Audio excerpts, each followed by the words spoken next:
Today we're going to talk about hair and the screen correction that I did previously on this clip. Now, what I like about this clip today is that the exposure on the green screen is way different. We still have some variance, and as you can see, we have hair. So the question was really, how does this technique apply to hair, and is it possible, or do I have to kind of reconfigure this whole setup to be specific to flowing hair? And the short answer is no. Like, all the steps up until about here are going to be the same.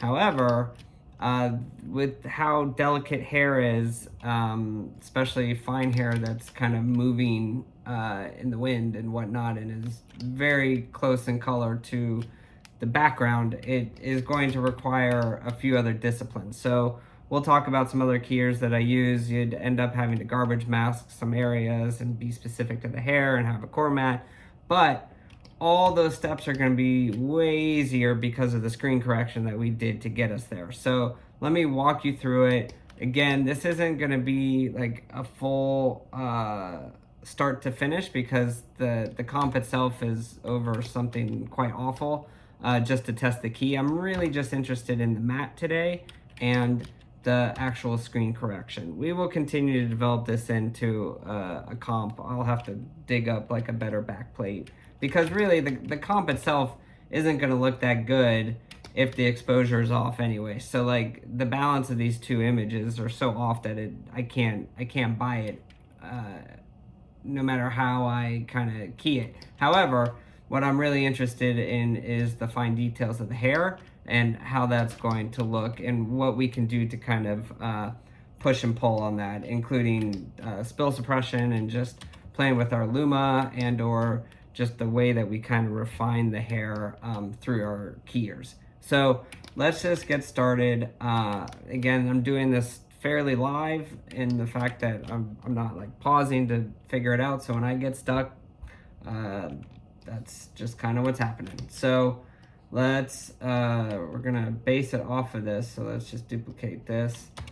So here is our shot. So yeah, there's a lot of fine detail in the hair. There is grain inside the green screen, which you might not see, and there are definitely some like waves that I can see, which I'm not sure come through in the compression. So what we're gonna do is we're still gonna denoise it. Again, I'd use neat if I had it, but I do not, so we'll just use flame. I'm just gonna add and analyze.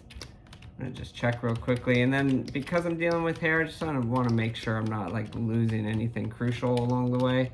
Everything seems pretty good. See, I maybe losing like a strand or two, but I'm not gonna worry about that. Again, this is more the foundation of this technique, and seeing if it holds up in the green screen correction plate, and if that's really something that you should consider and you know, when you're building these out. Because I can tell you, and we'll do it, this with the green screen correction, even if you're still having to spend quite a bit of time on the hair, is going to put you in a way better position than if you just pull a straight key off of this background that has all this variance in it. So anyway, rant over about that. Let's pull our core mat. Now this one, again, is going to be a little bit different than previous, because if you notice in this plate, we have a big lighting change, and so that's certainly gonna, and some shadow play, so it's certainly gonna affect the keyer. I can see right here, oops, you know, it didn't pick up this green part of the green screen right here. So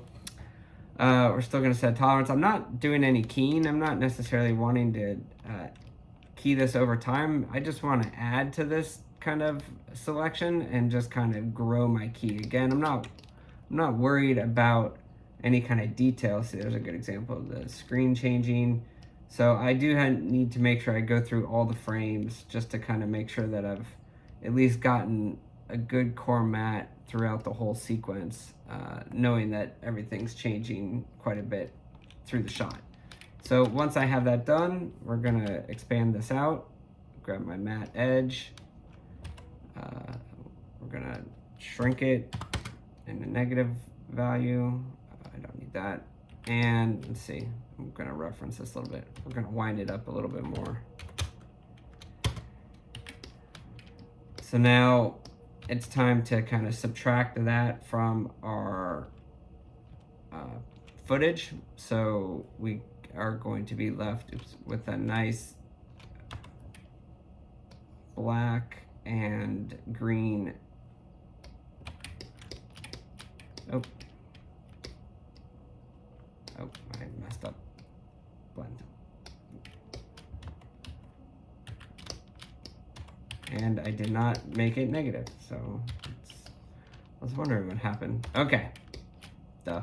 There we go. So this is kind of our holdout. This area, again, I could just garbage that off, but see if I can just reduce it down. Again, I don't want to do anything that's going to damage the core, but I think we'll be okay. Okay, so now we're gonna add our blur.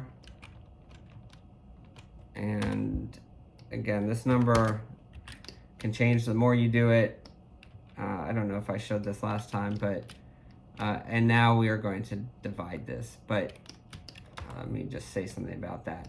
So with this as a context, I just want to point out that, you know, if I do this all the way, you're going to get a clean green screen. It's going to fill all in, and that's essentially what happens in these next few steps when we end up doing our pixel spread and kind of refining from there.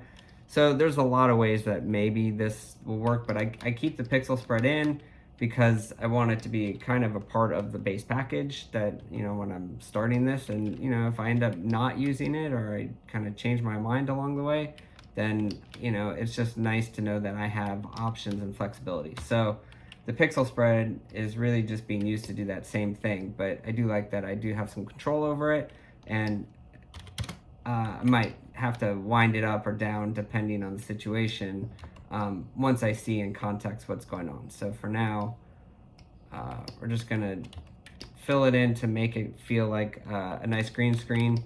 But again, most importantly is we want to restore our foreground. So I'm going to take our denoised plate, because we're considering that our foreground, and we are going to comp that over our clean background with the alpha that we were carrying from the blur. So, and again, this may or may not get an adjustment, so I'll put the matte edge in now, but I'm not going to dial it at all.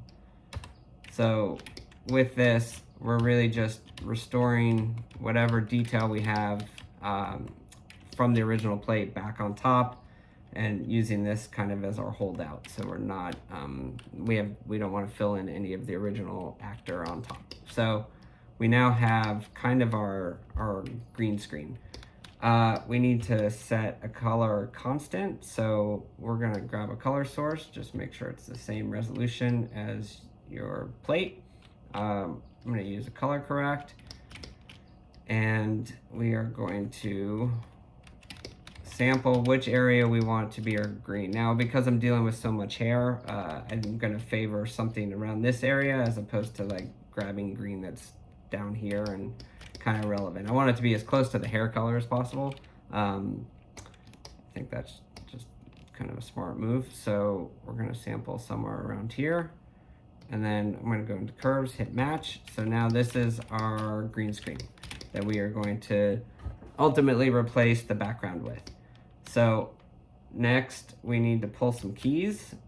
And again, the key of the green screen will need to match to the key of the talent on the green screen. So we're gonna set up two keyers. I'll just duplicate this one. So one is connected to just our denoised plate. The other is connected to our cleaned up green screen. I'm gonna mimic this connection. And now we are going to pull a key. Sample two different areas just to kind of see if one gives us a better, looks pretty good. And now, again, what I'm most curious about are some of these edges, and then I do need to fill in some of these holes. And don't get me wrong, if I was, I'm was talking to my wife about this actually, that when I'm doing these videos, I have to whip through it pretty quickly because I'm trying to contain it in a short time. But if I was doing this in a real production, we'd spend days on this. This is not something that I would just fly through and like peace out, I'm done. It's certainly like a labor of love to get these right. So I would end up garbaging inside all these areas, making sure that like nothing was bleeding out, that all the holes were filled, and I would really do it with a lot of discipline. Here, I want to give you the broad stroke. I want to kind of show you the gotchas that I'm going to see, and then let you fill in the blanks. The point of this exercise isn't necessarily to what I give you to be production ready. It's more just to know that the steps are there, and once you like dial and tweak it and make it your own, you can get something that's gonna work for you. I just want to make sure you're aware of the steps that I take to get there. So now we're going to divide these two alphas. So remember, we go to divide, and then when it doesn't look quite right, you just know that you need to swap the inputs. So now we have our pure white and our pure black for our holdout, and this is essentially what's going to be subtracting the green screen out. So this is pretty good. Again, these would be filled in, but I like what I see on the edges and the hair, and it looks like we're in a good spot to kind of keep moving forward. So now we're gonna deal with the green screen. So take another comp node, and we are gonna subtract it from our cleaned up green plate. So once we subtract these two out, it's going to be basically the difference, and I need to swap the input. So this is all like the stuff that is different than the green screen that we pulled right here. So that's exactly what we want, because we kind of don't want that stuff to be used in our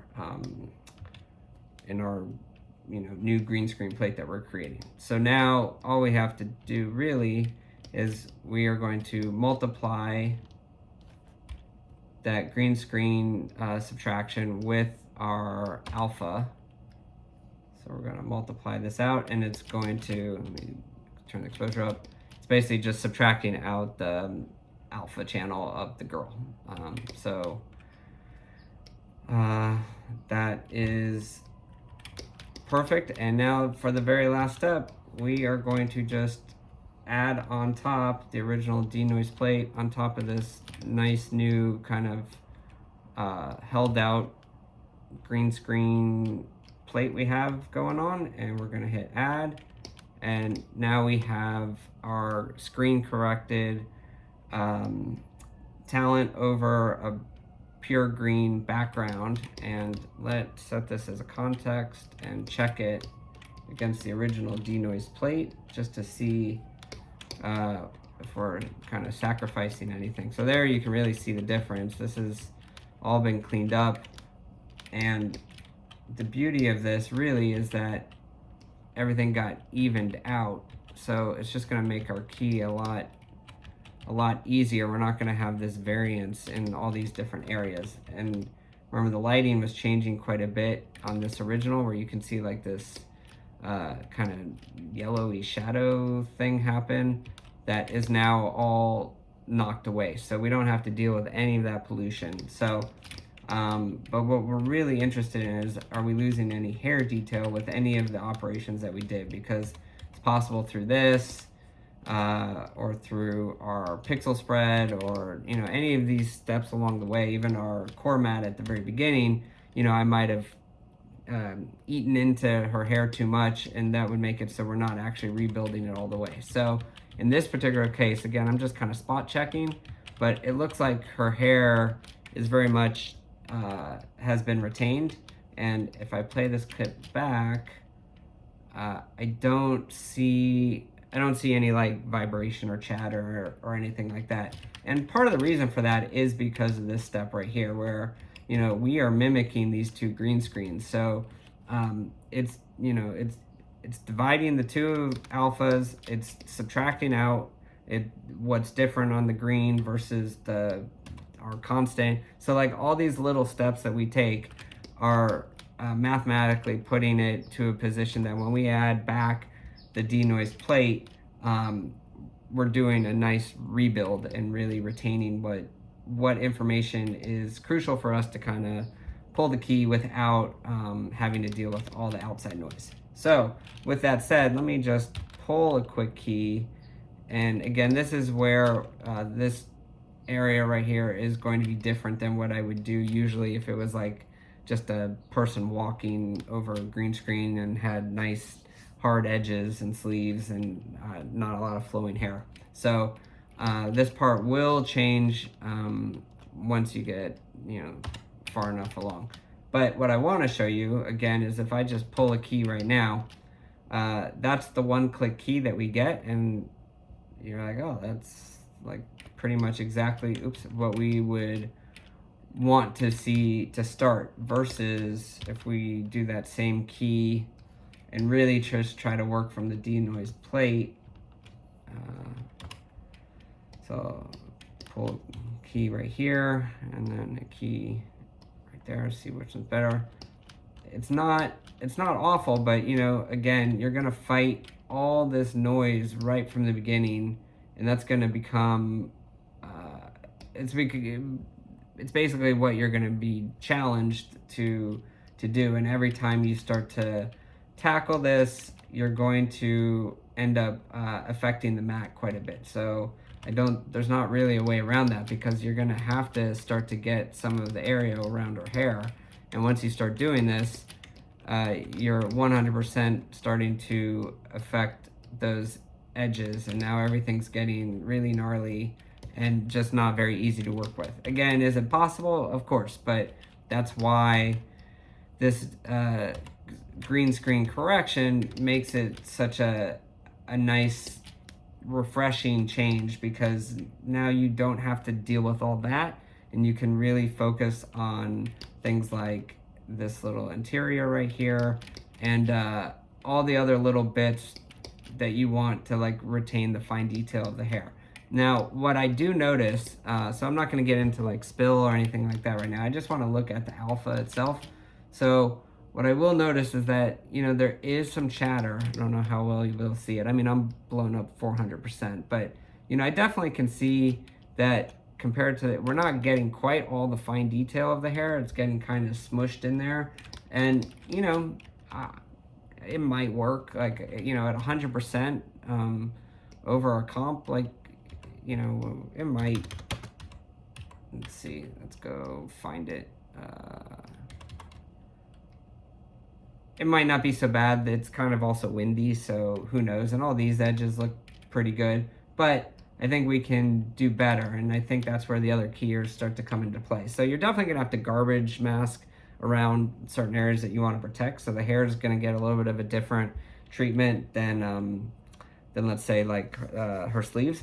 But I think that's just part of the game. I mean, that's just what it is. So what I would start doing is, maybe we get in, and again, this is what makes this really nice too, is like this key color is never going to change, because we are using just one solid on top of this plate. So we don't really have to worry about that variance at all, and we can just really focus on what we want to take a look at, which is the details of her hair. So in a case like this, this YUV keyer is going to be good for getting some of that detail across of her hair. So let me just see, just do a little plot. And then I might just increase the softness a little bit just to see what's coming out. And again, I'm not seeing any other noise up here, so I know I can wind it pretty far. I just want to make sure that it's not buzzing too much. That's kind of the goal here. So I want detail, but I don't want it to vibrate too much. So let's say that's like a pretty good start and something I want to use. So what I would start to do is maybe I just comp this over top of our master keyer, and I could screen it, I can max it, probably screen it in this case, and now I can start to see what's going on as I build it up. But what I told you I didn't like was like some of this interior I actually just don't think it's working for me very well, so I actually want to kind of knock it out. And again, I might just garbage mask her head, and because maybe I like the rest of the master key for this, but in the case of this example, I'm just going to do it in overall. So maybe I even shrink it out, just because I'll use the master key maybe as a little bit more of a core matte here. So now when I set this as a context, I'm getting the details of her hair from the YUV, let's say, but the core matte is coming from the master keyer. But like maybe that's not exactly what I want either, or maybe something's just not feeling right. So then, you know, maybe would end up getting one more keyer, because maybe this area on the 3D keyer is going to give me what I want in terms of maybe softness on her hair, or even just a core matte. So maybe this is something I'm going to use as my core matte and kind of choke it in. Let's see, and then maybe just to make sure, maybe we do this. My point is that did that do anything? So that fills in a little bit more of this hole. I don't have the true like this is the step. That's probably too much. What I do know is that there were parts of the key that I don't think work as well, and that's all I'm trying to illustrate here, that while I think this is perfect and this is giving you the starting step that you need to be able to continue and refine this down, this is not something that's a plug and play that I have for like a toolkit that's a tutorial. That just comes with kind of your own experience and taste and feel for what's going to work for your shot. Again, I'm about to show it on a plate that is not designed for this at all. So what you're going to see doesn't quite translate, but it does help me in this case just kind of really see what we're working with, and see what kind of let me send the master key or foreground and see what, just like after version 1, what kind of response I'm getting. All right, well that looks pretty good. I mean, I'm seeing the details of the hair. Let me actually render it so we can see it in real time. There are some things I want to tweak that I can see right now, but and you know, things like these edges, that I'm not so worried about. That's all the kind of stuff that I think, especially with the way we blend it, the way we grade it, that stuff will work out. I'm really just looking at the hair right now. Let me just loop it and seeing what kind of problems I have and what I might need to do. So I'd say it's a really good start. Like I think I see detail. I don't see a ton of vibration or chatter on it right now. Obviously it's not worked in, and so that again is what we're gonna have to be fighting, but like I am seeing details, which I like, without a lot of noise, and I do have a lot of detail. I would probably have to go in and like refine that a little bit. I mean, I might have to duplicate the YUV, you know, maybe this, don't know if this will always work, and won't work it up right now, but like if I need to go in to beef it up, I can screen it on top of itself, and obviously that's gonna add some weight to it. Maybe that helps. Let's go ahead and just see what happens if we just use the regular master key. Actually, we'll keep all these keyers. Let me just feed it, and let me just see what kind of response you get from the same kind of the same operation. So let's just reset this, because that's really the point of this video, is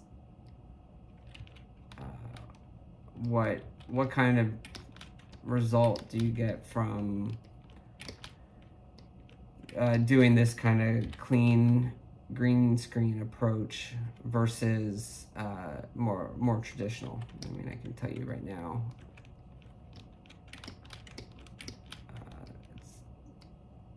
it might get a little bit gnarly. Okay, so we'll consider that as our kind of our core. Then we'll just see if we can copy these and feed these in. But again, the green has a variance to it, but let's see what happens. And duplicate this. Oops. And then duplicate this. I want that here, YUV over that, and then over this. Okay, well, there you go. So, not great. Let's see what, we're gonna have to keep pushing on it. So, the YUV, we're gonna have to add some tolerance to it. And yeah, it's gonna, here, I'll even reset it. Here's our key color. We have all this like garbage area. I can, and then we don't have a lot to work with, because like all this we need to get rid of. And now I don't really see any of that fine detail like we have in our YUV right here. So here's the difference between the two on the same frame. And that, like, we're just not retaining anything. So Keyer 3D is gonna be very similar. We're just gonna have to keep adding tolerance. And remember, we're gonna get all this difference in the green screen as the lighting was shifting. So again, that's just our core, so it doesn't fully matter, but it matters that we're having to work on it a lot more. So this could all be garbaged out, so that I'm not too worried about. And let's just kind of see what kind of result we get from this. Render this one out.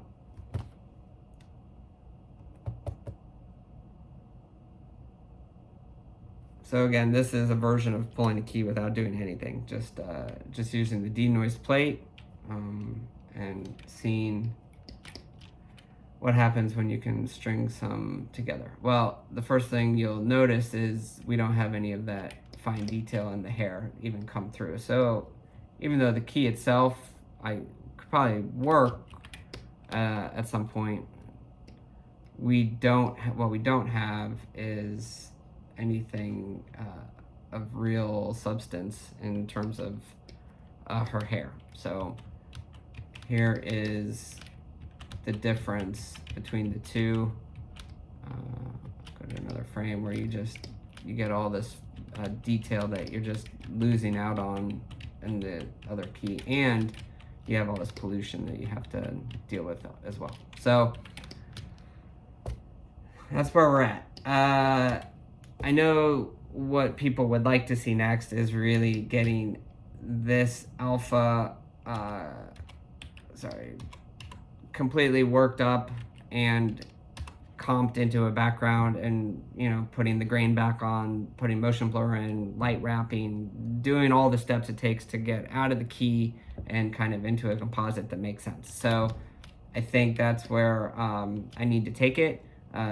This video is really just about kind of ensuring that I think taking the time to do all of this work leading up to pulling the key itself is going to be crucial. The more time you put into that and the more you check it against the original green screen, I think the better your results are going to be ultimately when you start spending the last 10% of the key, which is going to be the hardest, to build the composite and get hair that's really nice and natural.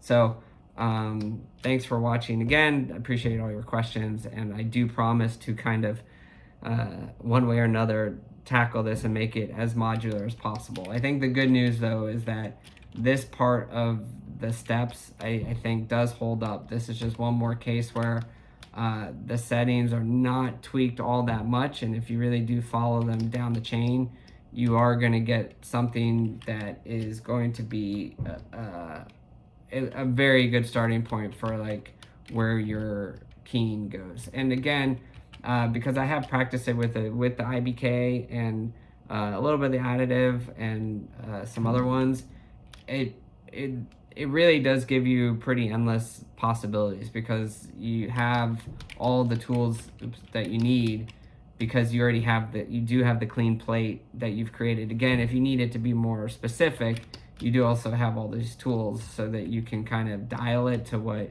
you might need if you're going into a different type of keyer that requires something else. But I think the beauty lies in the fact that I've tried to segment it in a way that makes it approachable, so that you're able to kind of navigate through to get to this final step, which then gives you the opportunity to go wherever you need to with it. So again, thank you, and I will see you in the next one. Bye.